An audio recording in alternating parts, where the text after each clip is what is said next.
উপস্থিত এলাকার মুরব্বী ভাই বোনেরা, আসসালামু আলাইকুম।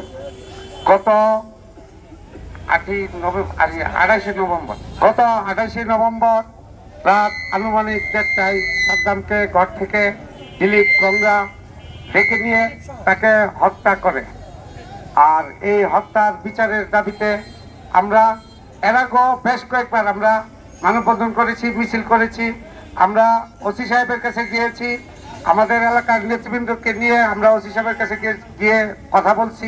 ওসি সাহেব আমাদেরকে আশ্বাস দিছে দিলীপের অস্ত্রটা উদ্ধার করবে।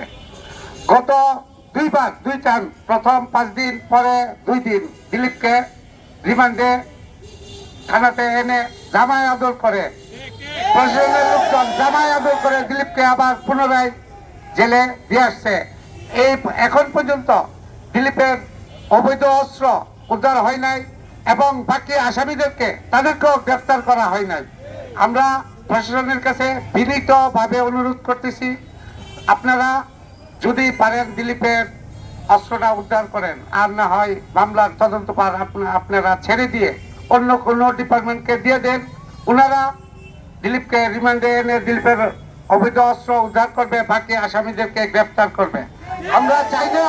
আমরা চাই না আপনাদের বিশেষ করে প্রশাসনের মুখোমুখি দাঁড়াই, আমরা বাধ্য করেন না। যদি আমরা দাঁড়াই, আমরা পরবর্তী আমাদের কর্মসূচি থাকবে, আমরা থানা ঘেরাও করব। এবং পাশাপাশি আমি আমাদের বিএনপির নেতৃবৃন্দর কাছে বিনীতভাবে অনুরোধ করছি, দিলীপকে অবিলম্বে স্থায়ী বহিষ্কার করতে হবে। আর যদি না করেন, আমরা আবারও রাজপথে দাঁড়াবো এবং আমরা শান্ত ব্রাহ্মণবাড়িয়াকে অশান্ত করে তুলব। এই বলে আমি আমার বক্তব্য শেষ করছি।